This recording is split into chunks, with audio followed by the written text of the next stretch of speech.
I don't know where you are. Describe where you are right now. I am driving the district. Had to pick up a canvasser, a volunteer. They needed a ride back somewhere, so I had to run and get them. Couldn't leave them Uh-huh. hanging, you know. Okay. All right. So I'm almost, to the destination. But needless to say, hi everyone. I am Angie Nixon. It is an honor and a pleasure to be with you all today. A little bit about myself: born and raised in Northwest Jacksonville. I am a product of Duval Public Schools. I graduated from Staying College Preparatory High School. Back then, we were number one in the nation, so I gotta be like beep beep, tooting the horn, you know. I then went on to the University of Florida. Go Gators! Um, and it was there that I majored in political science. Before, I initially went to school because I thought I wanted to be an obstetrician gynecologist. I took my first chem lab my first semester and I said, yeah, this is not for me. And so I changed my major to telecommunications news because I'm nosy and I like to talk to people a lot. And it was there that we were required to then take some state and local politics classes. And it was there that I really fell in love with politics.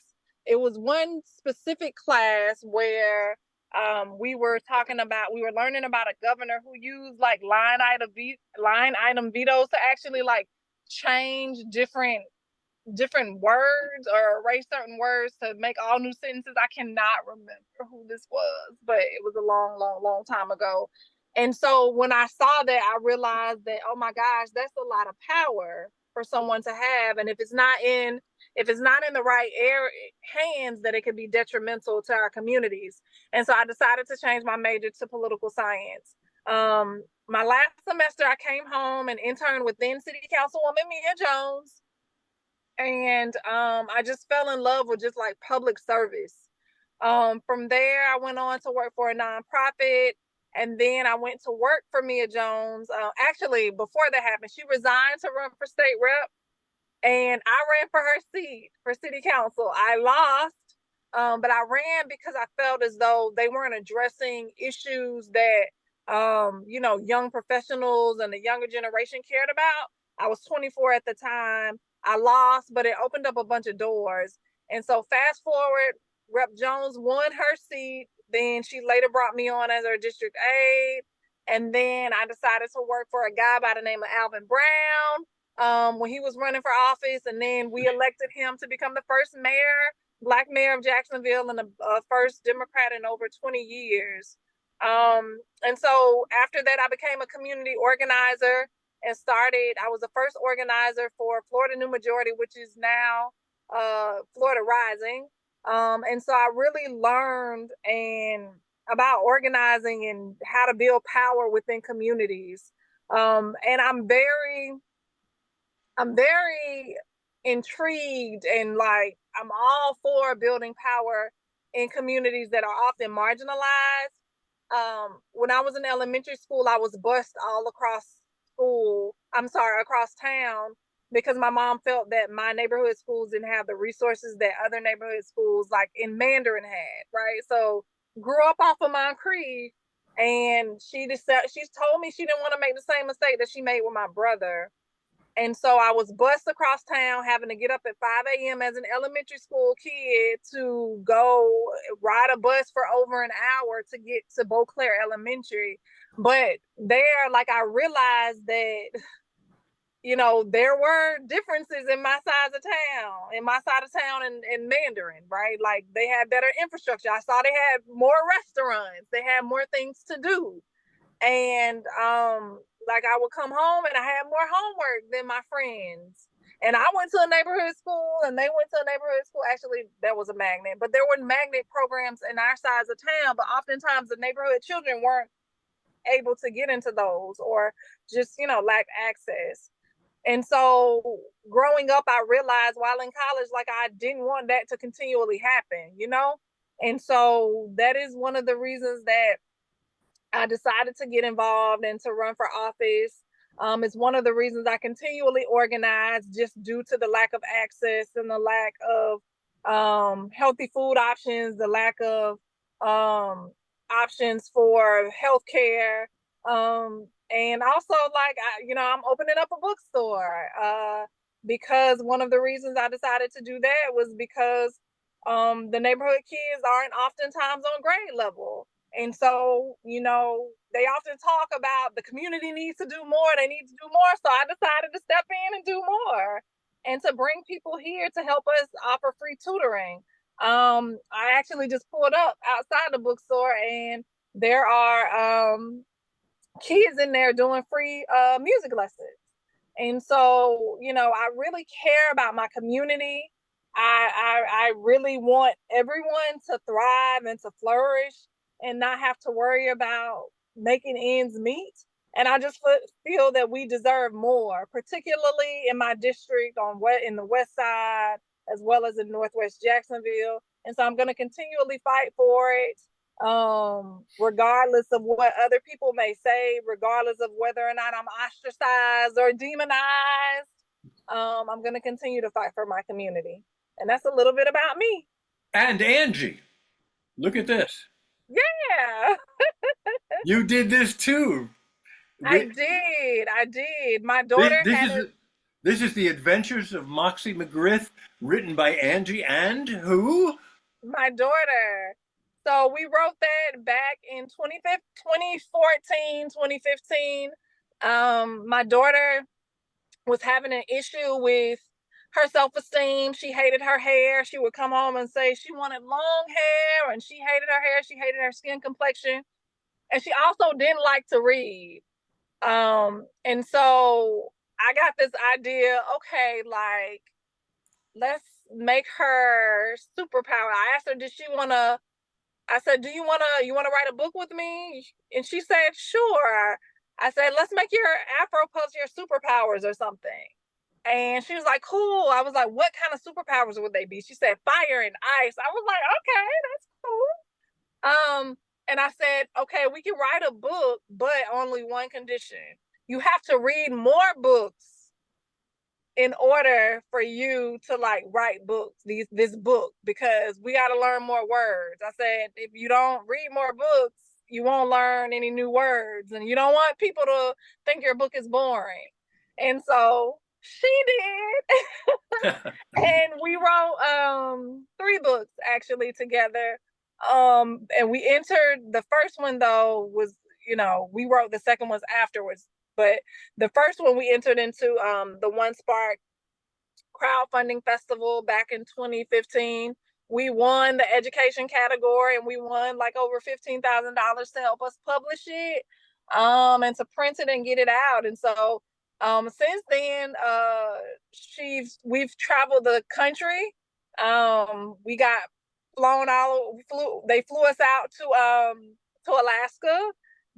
We flew out and gave workshops and did book readings in Alaska, California, Virginia, New York, and a few other places as well, DC as well. So it's been an experience. Great. Oh, it's fantastic. Angie, you mentioned the words demonize and ostracize in terms of your presence in the legislature. What was one of the first things that actually surprised you when you first got there? I mean, because you were new, you didn't know what was happening. Yeah. You got your orientation, and then after you settled in a little bit, you stick your head up and you look around and you're saying, "Oh my goodness." And then what? Yeah, so I'll never forget that I requested a meeting with leadership, particularly the majority leader. And I wanted to have a conversation in regards to like, how can I be effective? And he told me that you can either be an advocate or you can bring home money. And I was confused because I was like, I should be able to be both, to do both. And he said, no, you can't. And he straight up told me, you know, It was so wild. He's like, "Do you think you're smart? You're the smartest person to come here? You're not. There's people that are way smarter than you, and that's just the way it is. You got to play the game. Like some people come here thinking they can do things one way and they can't. This is just what it is. You got to play the game. You got to fall in line." Like he literally told me this, and I was in there tearing up because I was so frustrated and so mad because how dare you say I gotta play a game when like there are people's literal lives that are on the line, right? Because they don't have the resources that they need. And you're telling me I need to hush and be quiet while y'all ram horrible legislation through just so you can give me not scraps, not scraps of scraps, but scraps of scraps of scraps home. And it's evident that like the folks who are in power in Tallahassee don't care about working families. They really only care about their cheap political ambition, right? And they only care about corporations, it seems like, that help pad their campaign coffers. The fact that Ron DeSantis just vetoed the other day infrastructure projects designed to help alleviate the constant flooding in certain areas across the state, he vetoed those projects because the representatives are critical of him, or those communities are critical of him. The fact that he vetoed nursing programs when he has literally gotten on the news and talked about how we have a shortage of healthcare workers in this state, and we have the opportunity to expand nursing programs and to offer dollars for nurses and healthcare workers to come to this state, but he vetoed it because the representative or the senators that again like put forth that legislation and those appropriations were sometimes critical of him.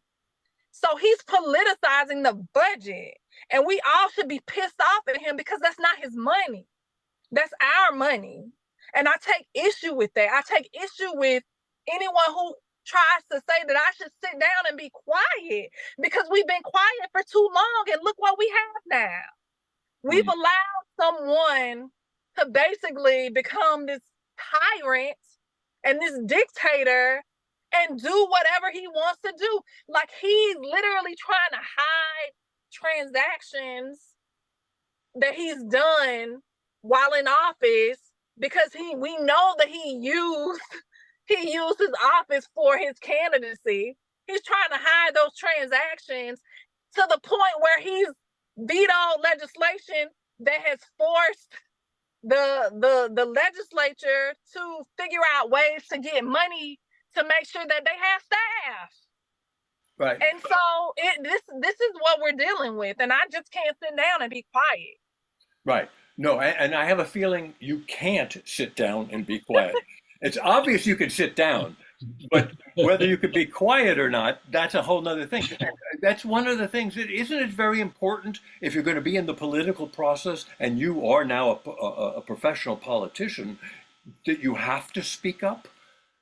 Yeah, and so I don't consider myself a politician. I honestly just consider myself like a public servant and like an employee of y'all, like an employee of the constituents of Florida. And so yes, it would be very important. It's very important for us to speak up, and there's strength, but there's strength when more people speak up. And that's why I get so frustrated sometimes with my colleagues, even the ones that are on my side. I'm sorry, in the back rows is me. We don't have a side of the aisle. We have back rows and front rows. And Oh, so right. it's like a lot of them are pissed right now because they felt like, they held their tongue so much.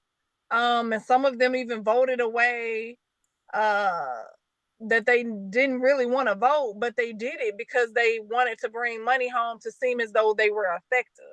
And so like, I'm always gonna stand up for people, whether or not like I'm able to bring home money or whatnot, because like yeah, people wouldn't know what's going on if like folks like me and Rep Escamani and a few other folks would like not highlight some of the things that are happening. They slide so much bad legislation through. And we got to try to make noise to like get folks to push back against it. And I'm going to continually do that. And All right. also, like, I'm effective in different ways, right? I know how to work across the aisle. I just got to do it behind the scenes, or the governor's going to veto my stuff, right? Right.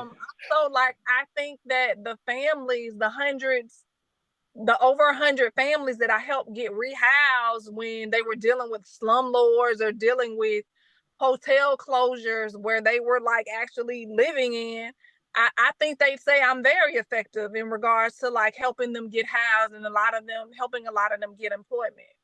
hmm Okay, well, Angie, can you talk a little bit about some of the successes that you've had with legislation specifically? And then we only have about 15 more minutes, so then let's open it up for questions. If you do have a question, let's raise your emoji hand, and we'll go around the room and ask Angie as many questions as we have in the time that's left. But talk about your legislative efforts at this moment in time, what you've had success with, and what you wished you had success with.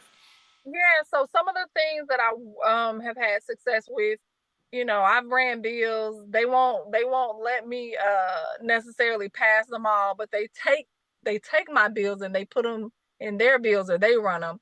And so one of the things that I am really proud of is that we recently passed an amendment. The $15 amendment was passed a few years ago, right? The ballot initiative. People voted on that. And we're incrementally taking steps to get to $15 an hour. And so what that has caused though is issues um with folks.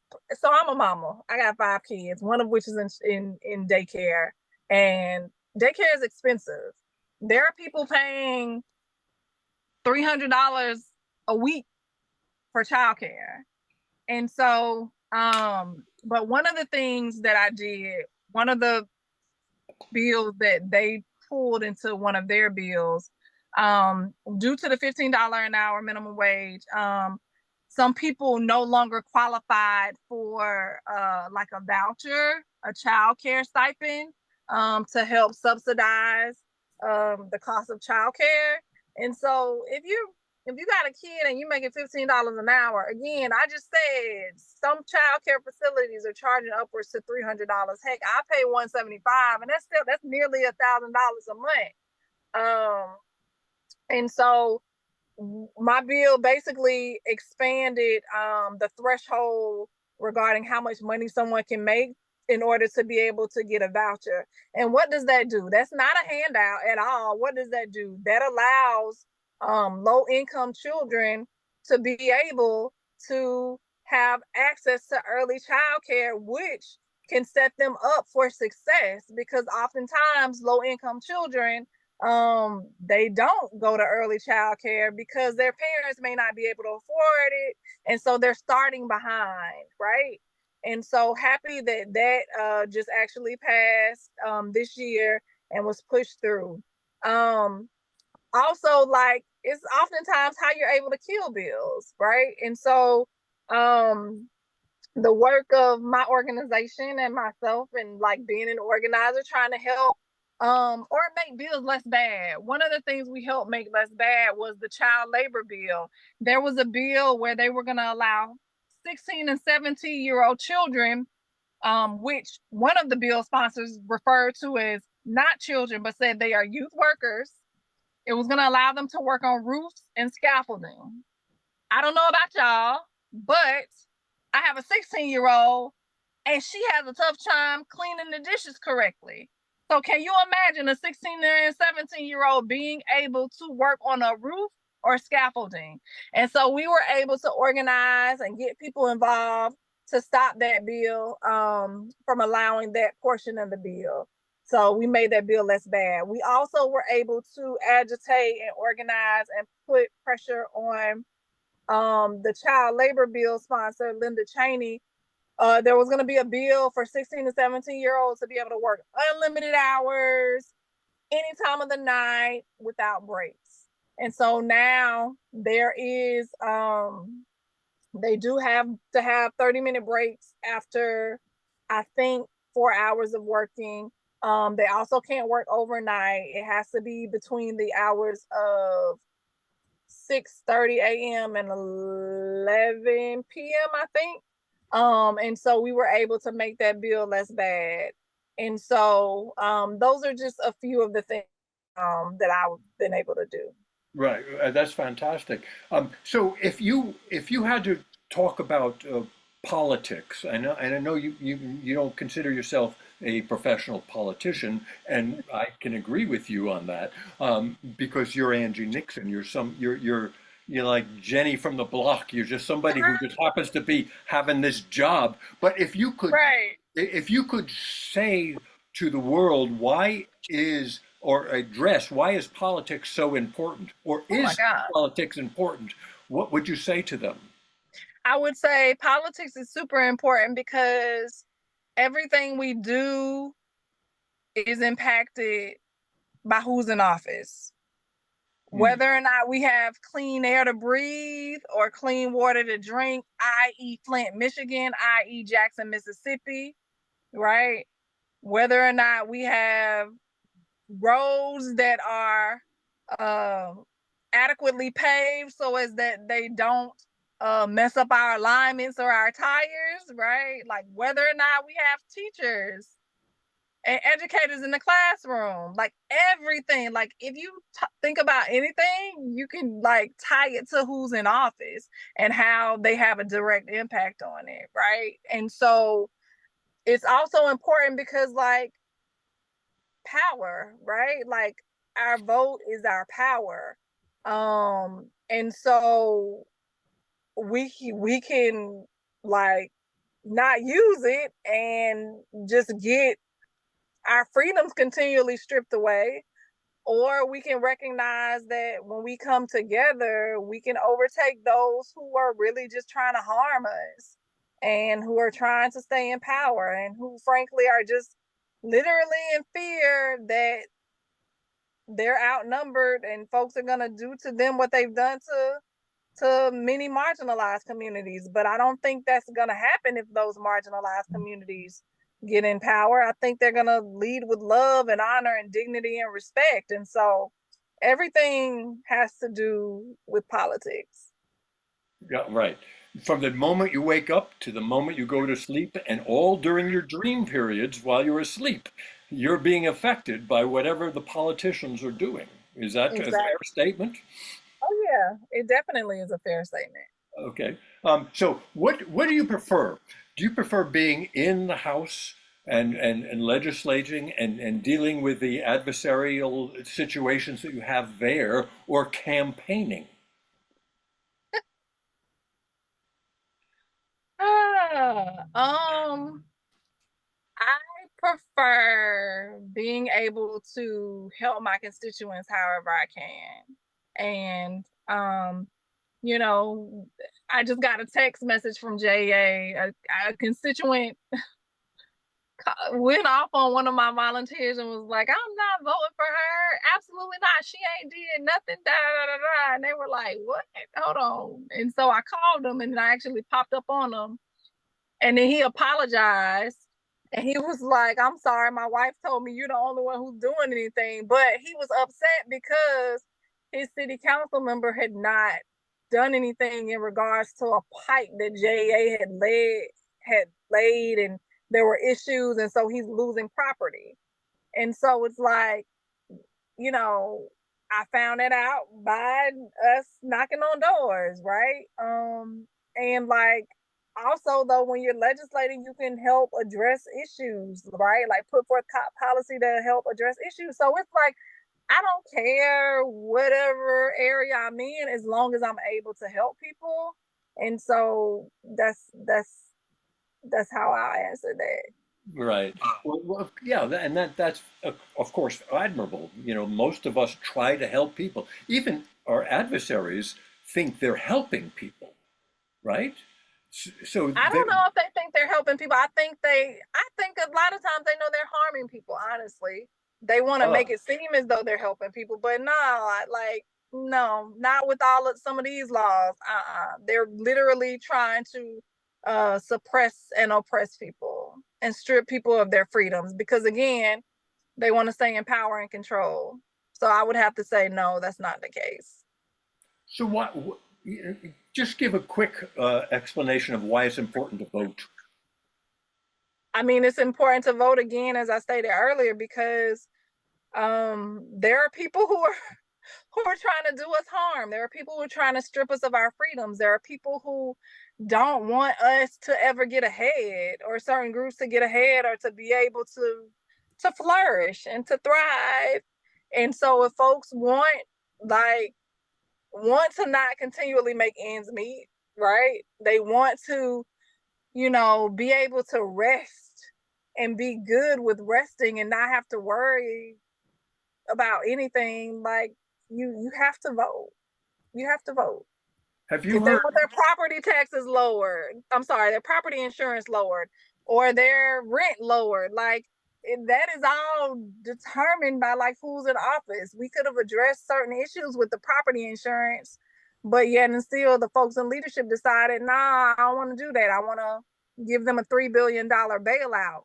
Particularly the guy who wrote that legislation. He worked for the insurance company. And so here we are. Yeah, so here we are. So, do you get riled up in the legislature? Do you get fiery? I mean, some people say I do. But what do you think? Or is it just you being Angie?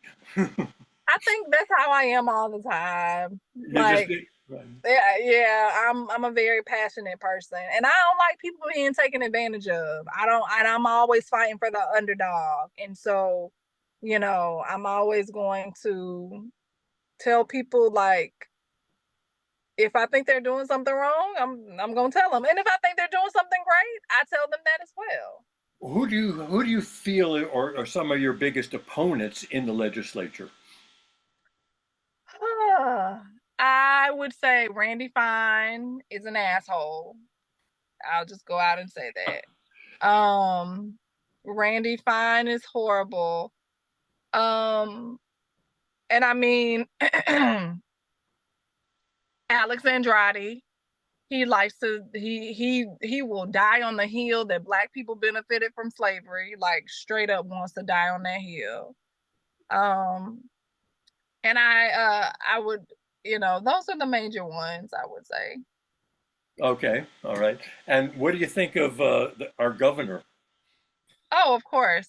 I think I am his least favorite legislator. Uh-huh, right. I would bet if I had $1 million, I would bet it all that I'm his least favorite. You're not going to get an argument from me. I don't. All I Let can me do. tell you, it was so funny. I was in Orlando like a month ago, and for work, and I called my friend who lives in Orlando. Actually, former state rep Travaris McCurdy.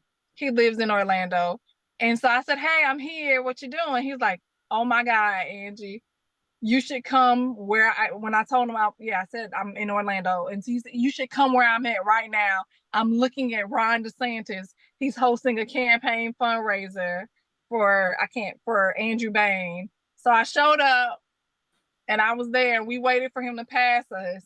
So he finally came out, and I stopped him, and I put my hand on his shoulder. I said, "Hey, this is Rep. Nixon. You still owe me that meeting. I'll reach out to you." And I let him walk away. It caught him off guard. He got so red. But he still owes me that meeting. Uh-huh.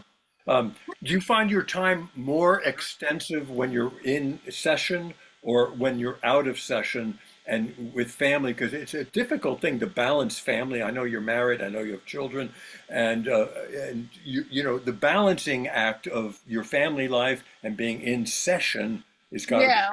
troubling or at least difficult. And It and is, yeah. I treat I learned from Mia Jones, Lord. I treat this part-time job like a full-time job. And so there have been times where I have missed very important family events. And so it's hard. Um, but I felt like I was this is my calling and it's my duty to, work for the people. And so it is tough to get that balance. But I am happy and thankful that I have a strong village around me, like not just my family, but like legitimately like my friends and even community members. Like they step in and they help me when they can and they're there for my family. And so it's hard when I'm in Tallahassee and it's hard when I'm here as well because people are always pulling you. I I can't I can't go anywhere Yeah. without being stopped. And if someone sees me, they usually are reminded of someone that may need assistance or themselves. And so I can't just walk away from that. I talk them through it and figure out ways I can help. And so what are some of your aspirations in terms of your political career? If you think, I assume at this point you're thinking of it as a career. You studied and graduated with political, and I'm going to put it in quotes, political science. Uh-huh. Yeah, so let's be clear. Like folks are like, oh, you want to be state senator? Absolutely not. I do not like Tallahassee. Oh, you want to run for governor? Absolutely not. If I was to do anything, I think I would want to do city council because I love helping people with their sidewalks. Like, I know it's so basic, but it's like, let me make sure your street has sidewalks. Let me make sure your parks are clean and you have playground equipment and your infrastructure in your area is good. Like that's what I really like. And so I guess because I interned in city council, and so like that was my first taste of public service, that like that's really near and dear to me. And then you have more of a direct impact on a local level. And so like I love my neighborhoods. And it's like it's different. People think that I have jurisdiction over a lot of like local stuff, and I really don't.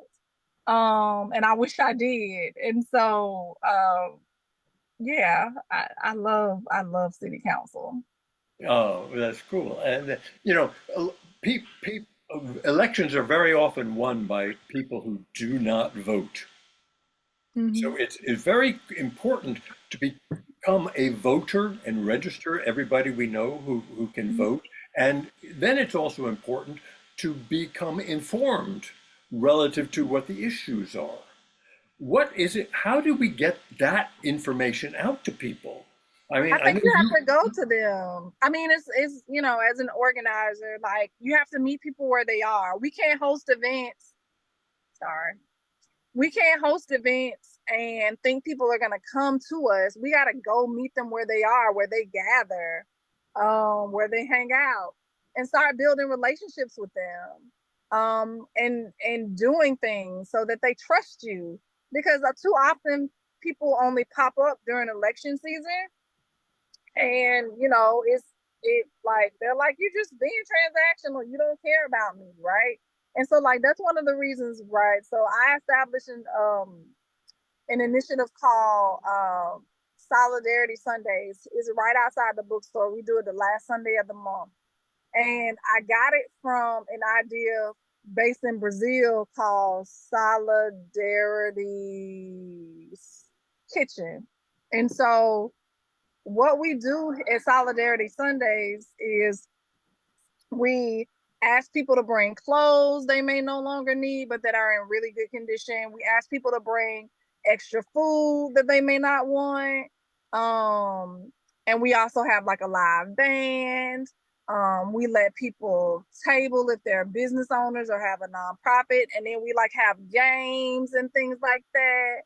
And so like it's just the way and an opportunity for the community to come and to gather and to talk and to meet each other. Because right now, like it's not like the old days. A lot of neighbors don't even know each other and they don't even talk anymore.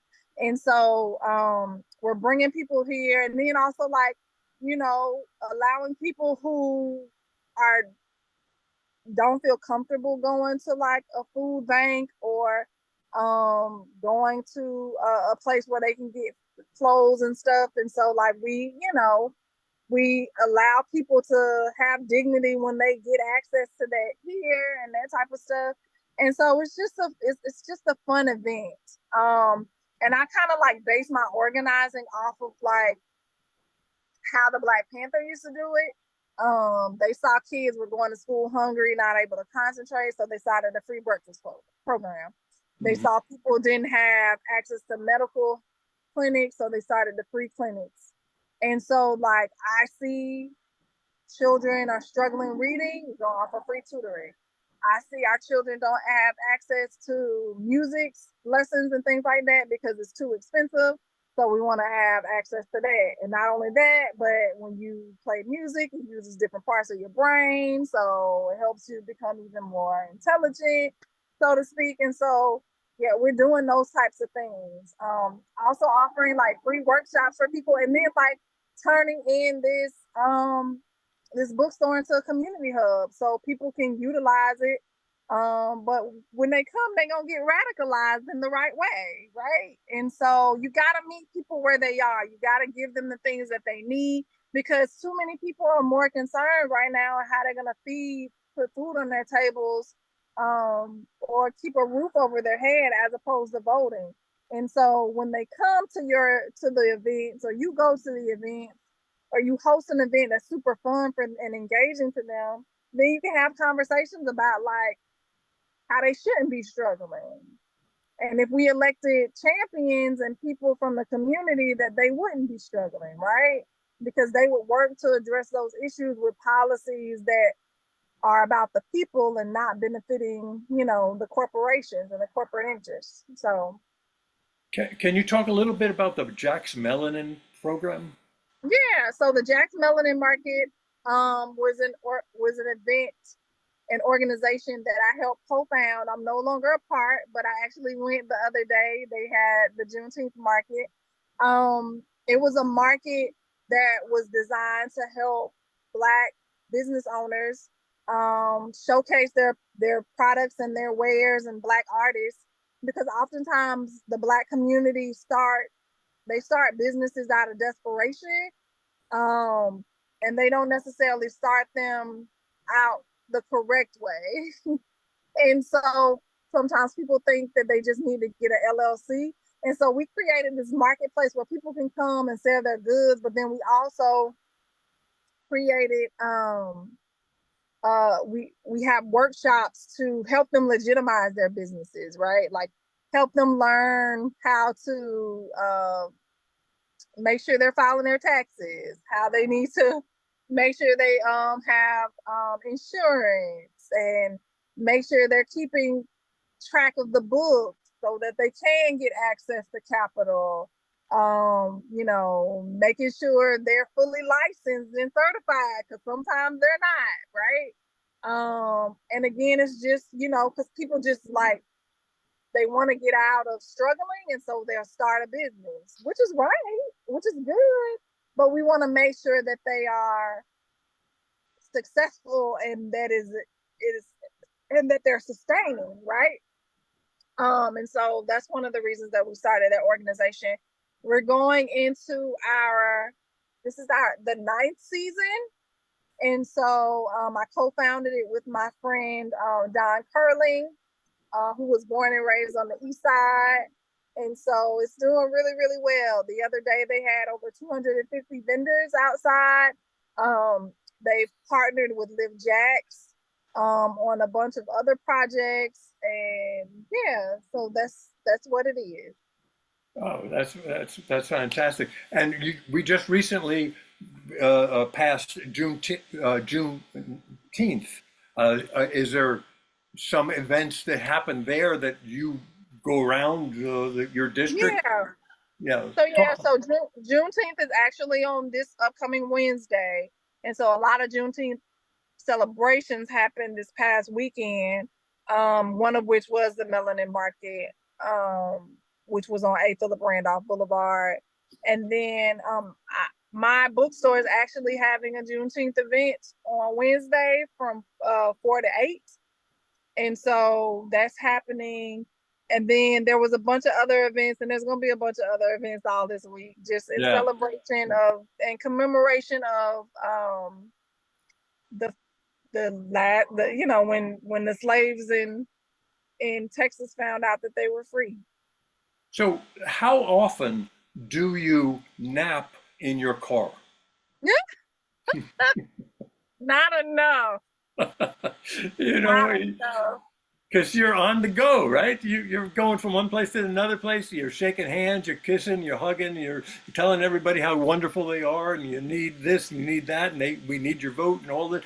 And then you're off to the next place doing the same thing. Yeah, my husband tells me often I need to sit my butt down, but he uses another word. Oh, okay. All right. So Angie, does anybody have a question for Angie? Because this is the time. This is your last chance. If you have a question, now's the time. If you don't have a question, that's okay. But if you do, this is the time. Let's go to Richard Eason. Yay, Richard. Speak up, Richard. Yeah, well, I'm not from here. I'm actually sort of from Virginia, but I spent 30 years overseas for the U.S. Foreign Service. So I've been looking at international things far more than anything local.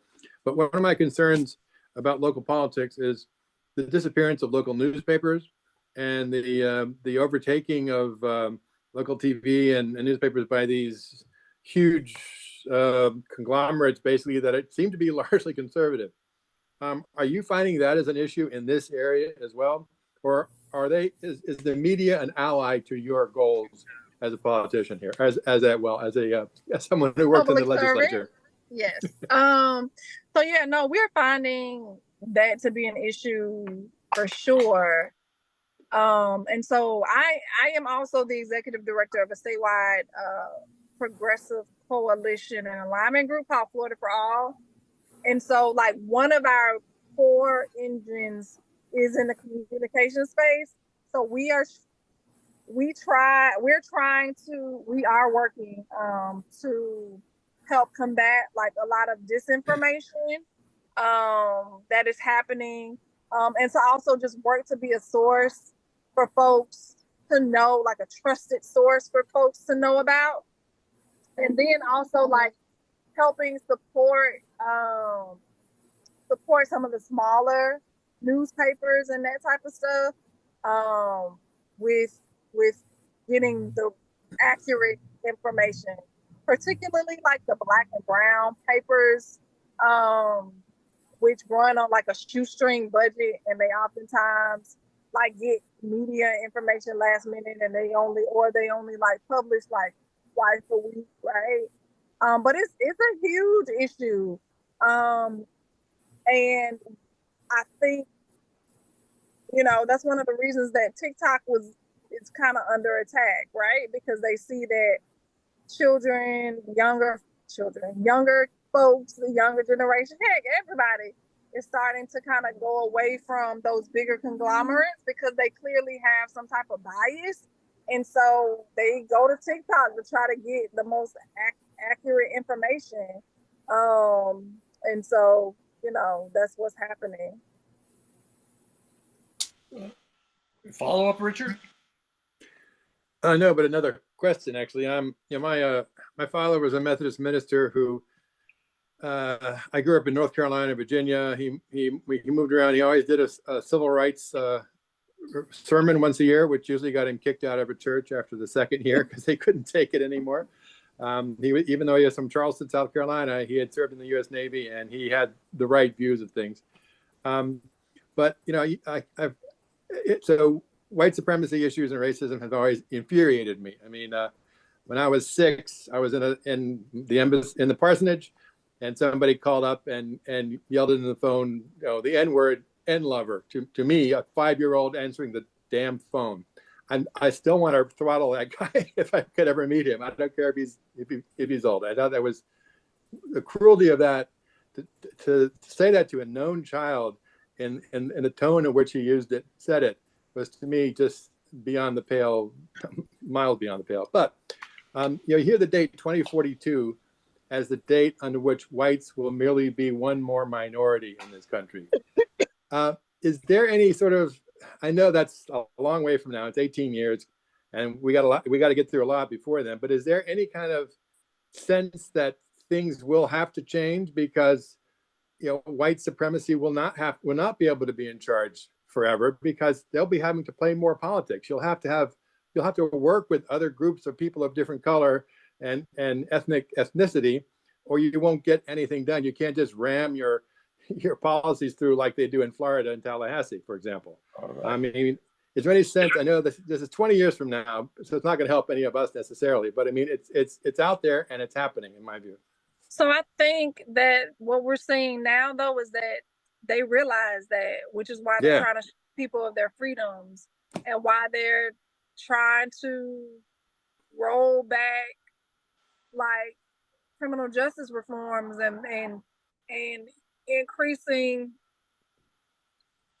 like enhancing penalties and felony. Like, so like they've now made it a felony if you still like, if a mom is struggling to get diapers and she sees a box of diapers on someone's porch, not that it's right, but if she takes that box of diapers, she's now a felon, and she gets caught, she's a felon. Like, and I mean, like, that's by design, because they know there are folks that know that they're not going to be in power, and so they're trying to do all kinds of things. And they're also trying to pander to minority groups and Black and brown groups and AAPI groups, and saying, oh, these folks don't care about you. We care about you.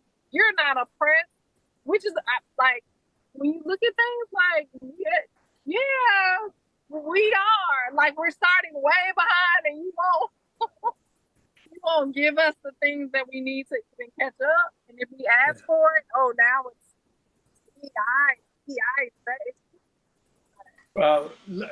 Holdy Scott, you've got a question. I'd say I would like to support your bookstore. Would you be willing to give us the name and address? Yeah, for sure. It's called Cafe Resistance Bookstore and Coffee Shop. And the address is 5007 Soutel Drive, Soutel Drive. And it's in Northwest Jacksonville. Thank you. There you go. Any other questions for Angie Nixon? Jazz, do you have a question? Mm-hmm. Yeah. Oh, go. This is a look. Let's probably put in the chat there. I know I'm sure you've heard of Project 2025. I think a couple of people have brought it up. I mean, what are your thoughts on that and how to stop it? I mean, we just got to organize, right? It sounds so simple, like, but we got to go out and have conversations with people and educate people about like what's coming and what could potentially happen. Like, folks don't think it can happen. Like, folks didn't think the insurrection would happen, right? Like, literally, like, they tried to kill, and now they're trying to act as though it wasn't a thing. They literally tried to kill the vice president of the United States. Like, tried to hang him, was going after him to hang him, not to have a good civil conversation. And so, like, we actually have to do some scenario planning. Like, our organizations need to start doing scenario plannings about like what happens, like if Trump does, get into office, and also if he doesn't win. Like, there's going to be some problems, some issues that happen, and so we gotta like start having conversations and prepare for that. Does anyone have a plan? Because I haven't really heard much discussion about how we're going to stop it. I know that there's some groups I'm a part of, some conversations. We're actually about to start scenario planning now with one of the groups that I'm a part of. So Angie, what can we do to help organize others in the vision that you share? If we were so inclined to do that, what would you suggest we would do as community organizers? Go out and talk to them.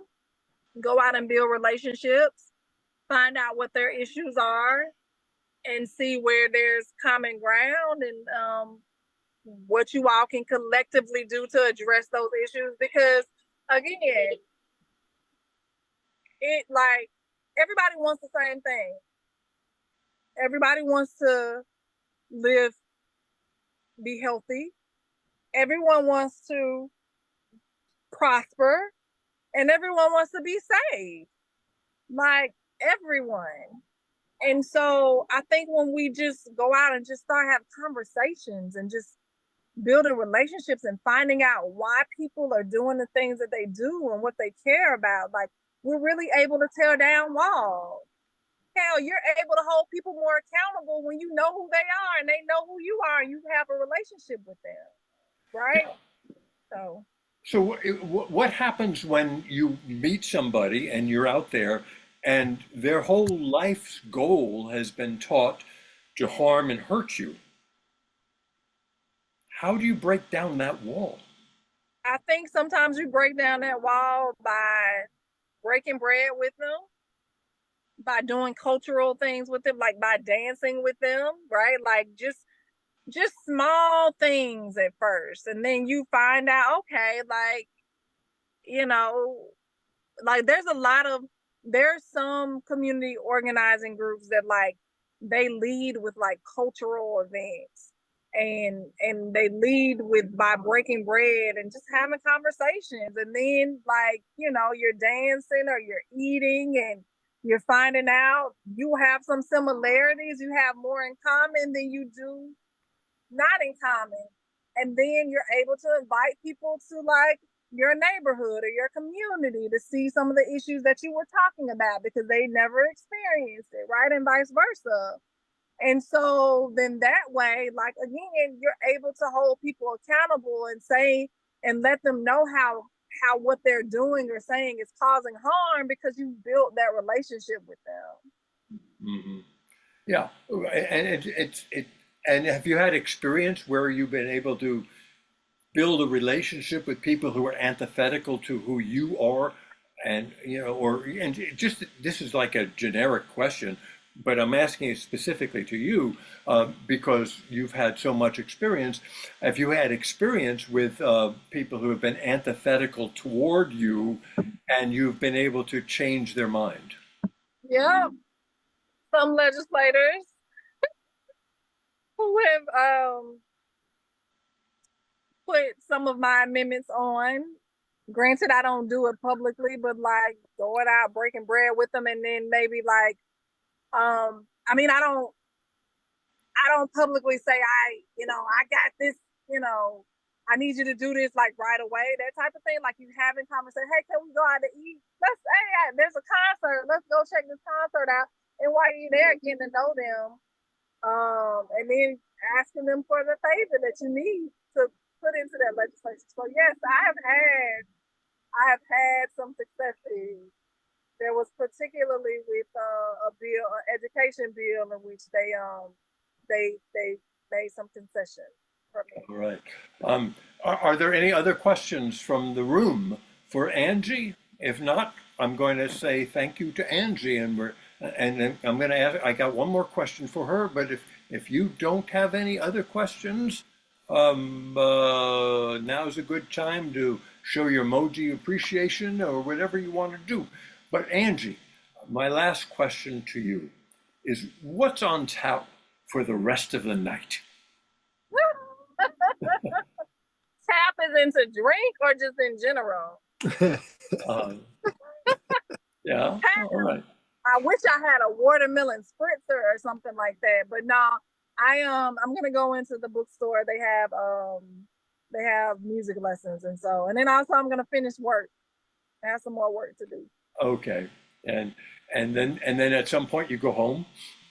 Yeah, at some point I go home. I was able to stay on longer today because they canceled that meeting that I was talking about. We just got an email, so but yeah, Oh, I'll okay. go home later today, but not until after music lessons are over.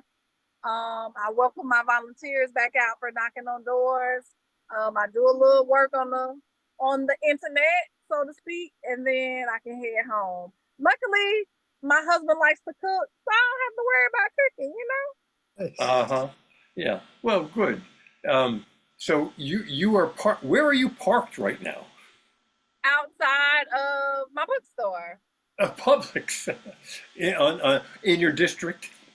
Yep, in my district, All right right. across the street And, from London Middle and Park. by the way, let's describe your district. Where it, I understand your district to be like northwest. How do you Yeah. describe your district? It's northwest and it's west. And so I go out all the way to 103rd to Reebok Avenue.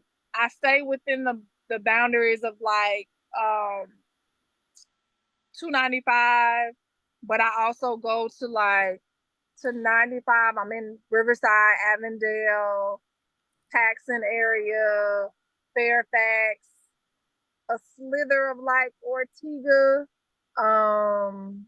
Sherwood, Harborview, Newtown, Moncrief area, Myrtle area, uh, Grand Park, Rebold. That's my area. Yeah. Well, thinking about all of that, do you care to comment on Corinne Brown? I mean, I don't know what I would comment about. Well, I mean, she's had success and she's had extraordinarily, a takedown. So, in terms of her trajectory and your understanding of who she is and who she represented, what are do you have an opinion on that? And the answer could be no, I don't have an opinion on that. I mean, I think she's done some great things here for the community. Brought back some money for some transportation projects, which were great. But I think being in the public, being a public official, like we should be held to a higher standard, and we can't do things that are unsavory or that will cause us to lose trust within our communities. And so that's what I would say. Right. And like I tell everybody, Angie Nixon ain't going to jail for nobody. So don't ask me to do anything that is not above board. Yeah, yeah. So, and who do you admire in terms of a politician? Who do I admire in terms of politicians or public servants? I would say I admire my former boss, Mia Jones. She was great. She was able to work really well across the aisles. And Mia Jones, by the way, for people who might not know who she is as a local politician who I had the privilege of interviewing many years ago. But go ahead, Mia Jones. Yeah, Mia Jones is the person who I would say that I really look to. I still call her today for advice. Yeah, okay. But in terms of national politics, you care to comment on the upcoming presidential election? Who's going to win? I mean, I'm gonna vote in it. I just wish that our president would speak more towards our issues. Yes, the economy may be doing better on paper, but folks aren't feeling it. Like, especially when you go into the grocery store and your bill is 2 to 3 times higher than what it was. And so he has to speak to that. And so he's done some great things. However, like he's also had some major missteps. And it's okay to let people know you messed up. Like I don't understand why people can't just say, I messed up. But I'm gonna fight and try to work to get it right.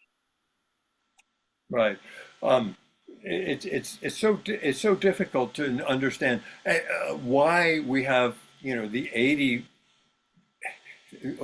what do we call them, 80-year-old 77 80-year-old people running for the most powerful position in the Now world. you're not gonna get me to be ageist on this here call. Well, nobody wants to make age an issue because it's not a thing. We got age codified in some of our federal laws, so we can't talk about age.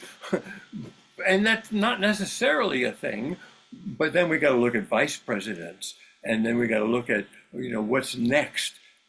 So how do we get young people, and by young people, I mean people younger than you. We have to,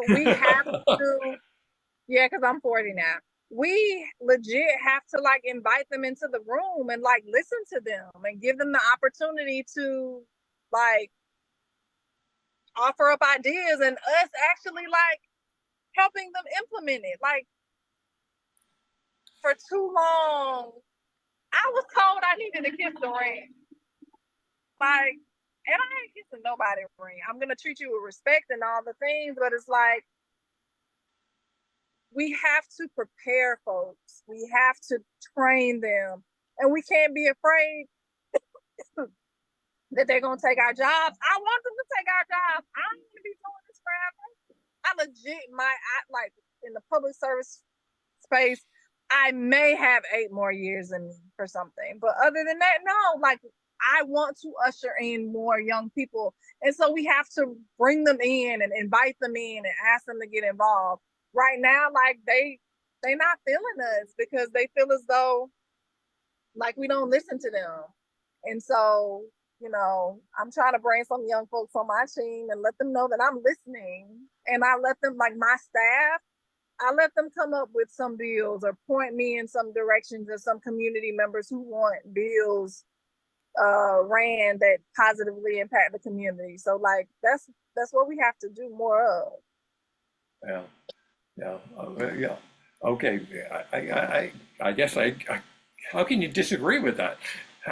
But okay, so we reach out, we try to invite them, and they shun, and they say no and no, no, and then there's so many other alluring things that they're interested in, such as fentanyl and some of the stuff that's happening on the streets that is horrible, and they have no interest in any of the things that you're talking about. I Zero. don't know if that's true though, and I think that's a broad generalization, right? Again, everyone wants to be healthy, prosperous, and safe. Everyone, including young people. And so again, we got to meet them where they are and have conversations with them and see what else it is that they care about. And then we can pull them in. Okay. So why is it difficult? Because we haven't been meeting them where they are. We've been telling them what they need to do. Oh, I see. The idea of going to where they are as opposed to waiting for them to come to you. Is that what you're suggesting? Yep. So, And I see Mr. Richards' hand. Yeah, I just wanted to make a comment that as you know, as I mentioned, I'm new to sort of local politics in Jacksonville. I'm new to Jacksonville in general, and I spent most of my time overseas dealing with these same kinds of issues. I spent 12 years in the Middle East, for God's sake. If you're not trying to bring parties on different sides of issues together in the Middle East, then you're not doing anything. But I mean, I just got to say that I hope there are Angie Nixons all over the country in our local politics, because we need your kind of spirit, we need your kind of energy, we need your kind of initiative up and down the ballot everywhere. And I just want to say, I didn't know you at all before this, but I got to say I'm very impressed, and thank you very much for your service. For sure. Thank you for having me. And I do see that Lance Stoll, hey, Professor Stoll, do the Christian nationalists want Black immigrants, gay people, women to be happy, healthy, and safe? No, they probably don't. However, like they want to be healthy, prosperous, and safe. So what I'm saying is everyone wants to be healthy, prosperous, and safe. And so it's important for us to, like, some people we not gonna get. Like, they're gonna be racist, they're gonna be homophobic, they're gonna be misogynistic, they're gonna be xenophobic, like all the things, anti-Semitic, Islamophobic, all the things. We're not gonna get them. But there are some people that can be convinced and can learn, like, unlearn some things, right? And so I've unlearned some things. I'm born and raised in Jacksonville. My family came from Georgia. Straight up hardcore religious Black folks who had a misconception about gay people, a misconception about Haitian people, and so many more. And it's like, I was able to unlearn that and also help them unlearn that after I unlearned it. And so, you know, I don't ever want to give up hope for people. I am you know, forever an optimist. And I just love, like, I think we all can flourish and we all deserve to. And so I'm going to continually fight for that. Well, Angie, I want to take a brief moment to say how grateful I am that you spent some time with us tonight, and you are so articulate, and your vision is a good vision. From my personal perspective, I can't speak on behalf of, the First Coast Free Thought Society can't endorse politicians, but we certainly can talk with them. And and your conversation with us tonight is something that I very much appreciate. And I appreciate everybody who asked a question to Angie, and I appreciate you, Angie, for doing what you're doing. And I'm so happy to watch your joy in what you are doing. That makes me smile, that you have some joy in what you're doing, as difficult as it is. And I know there's people like Richard who understands the difficulties in diplomacy, put that in quotes, political science, put the science in quotes, but that diplomacy stuff, it's not easy. You might think you just go say hello, and no, but it's not the way it works. So Angie, you're in it, and you're making a thing of yourself. What I mean by a thing is you are making something happen, and that's a good thing. So is last chance to say something to Angie? Last chance? Just, how about a thank you? And Jazz had a question. Jazz has her hand up.